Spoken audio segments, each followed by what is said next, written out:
देश और दुनिया की तमाम छोटी और बड़ी खबरों के लिए हमारे चैनल को सब्सक्राइब करना न भूलें और बेल का बटन जरूर दबाएं। બનાસકાંઠાના સાંસદ અને બનાસના પૂન જ્ઞાનીબેનને વિનંતી કરીશ કે આવે અને પોતાનું વક્તવ્ય રજૂ કરે. જ્ઞાનીબેન.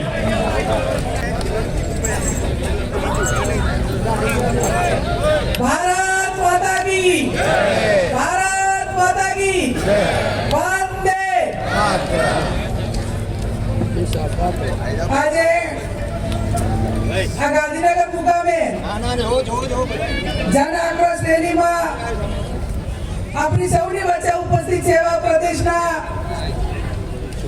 પ્રમુખ આદરણીય અમિતભાઈ ચાવડા સાહેબ, કોંગ્રેસ પરિવાર વિરોધ પક્ષના નેતા આદરણીય તુષારભાઈ, સ્ટેજ પર બિરાજમાન ધારાસભ્યો, માજી ધારાસભ્યો, કોંગ્રેસના વરિષ્ઠ આગેવાનો, વડીલો, યુવાન ભાઈઓ અને બહેનો, મારી પહેલા જિગ્નેશભાઈએ વર્તમાન જે પ્રશ્નો છે એનાથી આપ સૌને વાકેફ કર્યા. જન આક્રોશ રેલીની શરૂઆત એ બનાસકાંઠાથી શરૂઆત થઈને 5000 કિલોમીટર સમગ્ર ગુજરાતમાં પરિભ્રમણ કરીને ગુજરાતના વિવિધ વિસ્તારોમાં લોકોના પ્રશ્નોને વાચા આપીને એમની રજૂઆતો સાંભળીને લોકોએ નિર્ભય રીતે પોતપોતાના વિસ્તારની જે સમસ્યાઓ હતી એ કોંગ્રેસ પાર્ટીના આગેવાનો સમક્ષ એમણે ખુલ્લા દિલે વાત કરી, એમને અવાજ ઉપાડવા માટેનો મોકો મળ્યો. ગામડે ગામડે જઈને કોંગ્રેસના કાર્યકરોએ જે વિસ્તારના પ્રશ્નો એ વહીવટી તંત્ર સામે હતા એ તમામ પ્રશ્નો પોલીસ તંત્રના હોય, મહેસૂલના હોય, ખેડૂતોના હોય, મહિલાઓના હોય, યુવાનોની રોજગારી માટેની વાત હોય, આ તમામ સમસ્યાઓ કોંગ્રેસ પાર્ટી સુધી પહોંચાડી છે. ત્યારે આજે ગુજરાત વિધાનસભાનું સત્ર ચાલુ થઈ રહ્યું છે. ભાઈ જિગ્નેશભાઈએ કીધું કે ભાઈ તમને શેનો ડર છે જેથી કરીને તમારે અમેરિકા સામે ઝૂકીને જે અમેરિકા નક્કી કરે એ ડીલ કરવી પડે છે.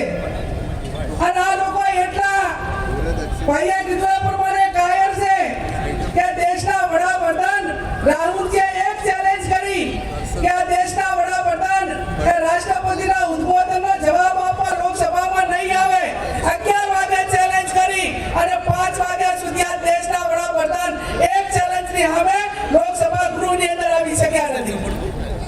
આ દેશની સમસ્યાઓ હોય, રાજ્યની સમસ્યાઓ હોય, અતિવૃષ્ટિની વાત કરીએ તો ખેડૂતો પાસે ફોર્મ ભરાવ્યા, દરેકને 40,000 રૂપિયા આપવામાં આવશે એ રીતની જાહેરાત કરી, મોટા મોટા પેકેજ જાહેરાત કરી, પણ આજ સુધી કોઈ ખેડૂતોને અતિવૃષ્ટિનું નુકસાનનું વળતર આપવામાં આવ્યું નથી.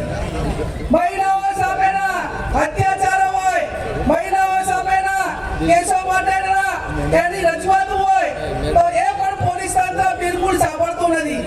થરાદભાઈ એ રજૂઆત આવી કે ભાઈ આ રાજ્યની અંદર કોઈ ખેડૂતોને યુરિયા ખાતર લેવું હોય તો લાઈનમાં ઊભું રહેવું પડે, પણ જો દારૂ મેળવવું હોય કે ડ્રગ્સ તો જાતા હોય ત્યાં તમને હોમ ડિલિવરી મળી જાય. આ ગુજરાતની દશા છે. હમણાં ગઈકાલે સમાચારમાં હતું કે રાજ્યમાં છેલ્લા 1 વર્ષમાં 500 કરોડનો દારૂ પકડાયો, તો 500 કરોડનો તો ખાલી નોર્મલ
નામ છે અને કયા 3 નામ છે તમને ખબર છે? એક મોટો કારોબાર છે, એક દેશનો એક આખું છે હોમ ડિપાર્ટમેન્ટ કહેવાય એનો વડો છે અને એક રાજ્યનો વડો છે. જિગ્નેશભાઈ કહે છે કે એમની ડિગ્રી પણ ભારે છે. આ ત્રણેય લોકોએ નક્કી કર્યું છે કે દેશના યુવાનોને અને ગુજરાતના યુવાનોને બરબાદ કરવા અને આપણે કરોડો રૂપિયા એ બુટલેગરો પાસેથી કમાવા. અને એની સામે જ્યારે આપણે અવાજ ઉઠાવવાનો છે ત્યારે આ જન આક્રોશ રેલીના માધ્યમથી સમગ્ર ગુજરાતમાં લોકો નિર્ભય રીતે અવાજ ઉઠાવતા થયા છે. એનો અવાજ આપણે કોંગ્રેસ પાર્ટીએ બનવાનું છે અને આવનાર સમયની અંદર હમણાં જ મતદાર યાદી સુધારા કાર્યક્રમ ચાલ્યો તો કોંગ્રેસના વિચારધારાવાળા મતદારો એ મોટી સંખ્યાની અંદર ભારતીય જનતા પાર્ટીના લોકોએ વાદા આપીને ફોર્મ નંબર 7 સામે વાદા આપીને મતદાર યાદીમાંથી નામ કઢાવવા માટેનો પ્રયત્ન કર્યો.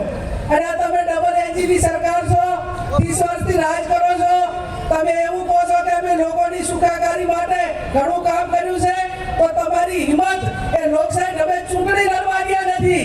શા માટે મતદાર યાદીમાંથી નામ કઢાવીને લોકોનો મતાધિકાર છીનવવા માટેના પ્રયત્નો કરો છો?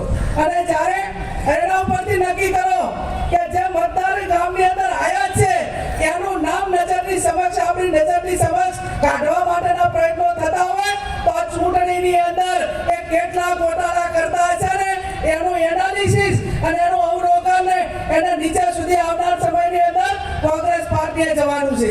અને જવાનું છે ત્યારે એક ટીમ તરીકે આવનાર સમયની અંદર સાથે મળીને કામ કરીએ.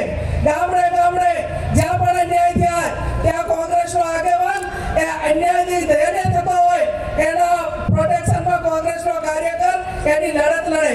અને આ લોકો મેં અગાઉ કીધું એમ કે તમે તાકાતથી લડશો ને તો હમણાં જેટલું કોઈ ગાયર નથી.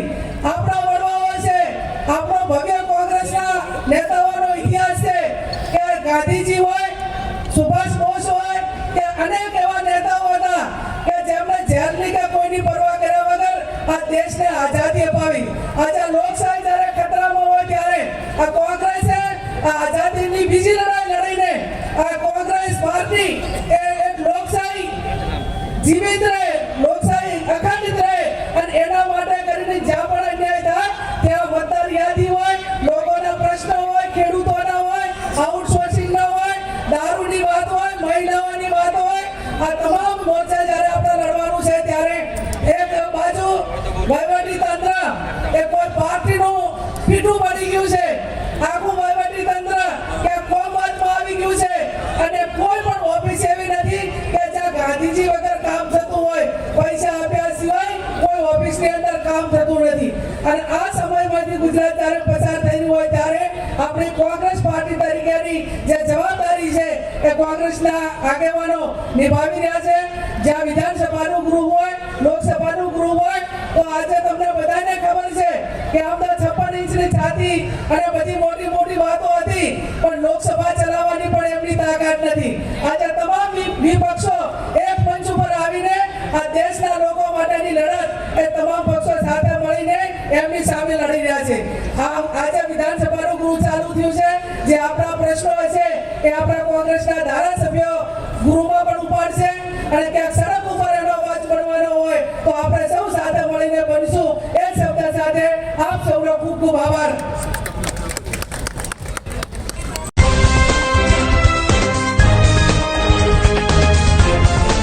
देश और दुनिया की तमाम छोटी और बड़ी खबरों के लिए हमारे चैनल को सब्सक्राइब करना न भूलें और बेल का बटन जरूर दबाएं।